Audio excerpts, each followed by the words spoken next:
Cette écosse traite de plusieurs items, donc les valvulopathies, mais également malaise, perte de connaissance et crise commiciale chez l'adulte.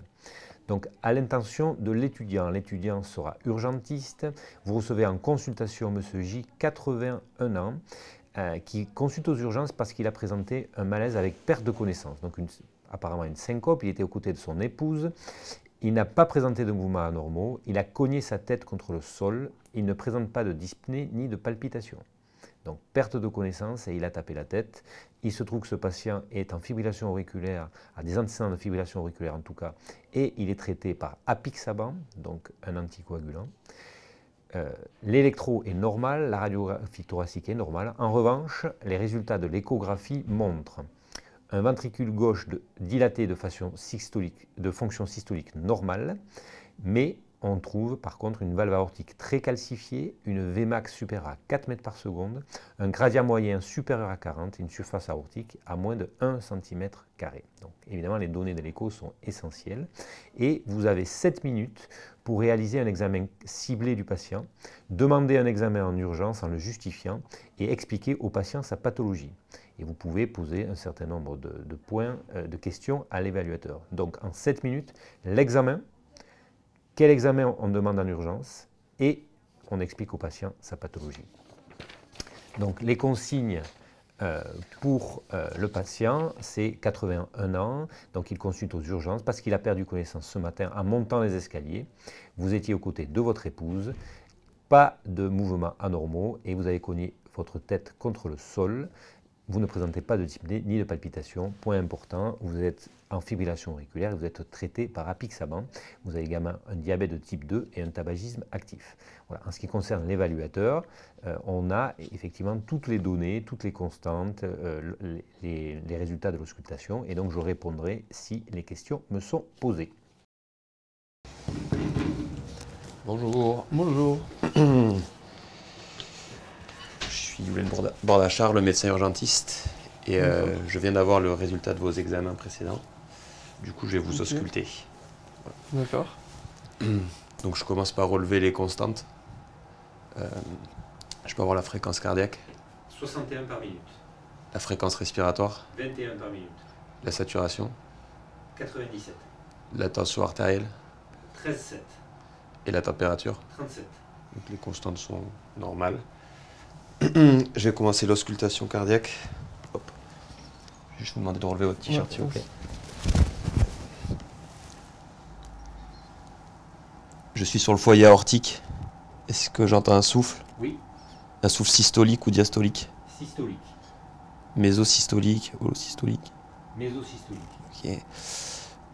Il est plutôt doux ou rugueux? Il est rugueux. D'accord. Et est-ce qu'il y a une abolition du B2? Oui, il y a une abolition du B2. D'accord.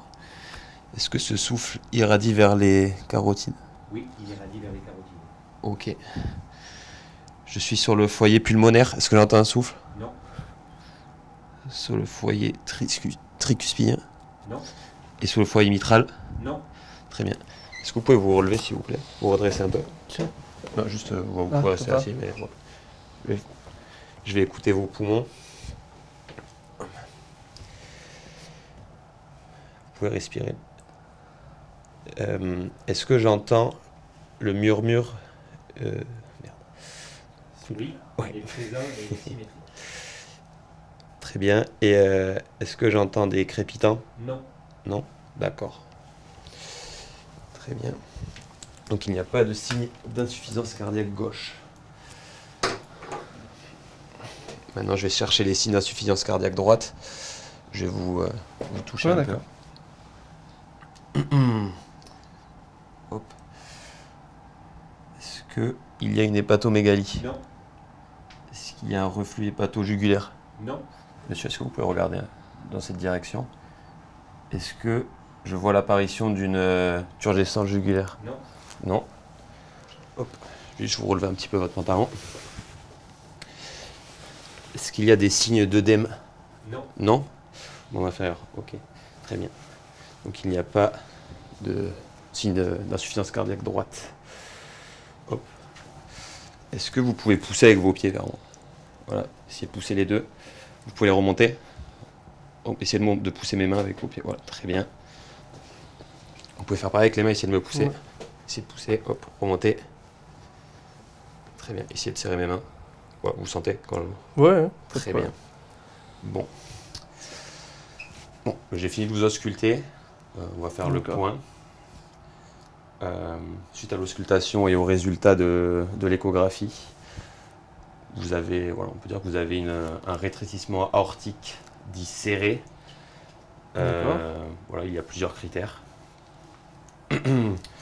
Le gradient, voilà, vous avez un gradient qui est au-dessus de 40, une Vmax qui est au-dessus de 4 et aussi une surface de la valve aortique, voilà, qui est en dessous de 1 cm².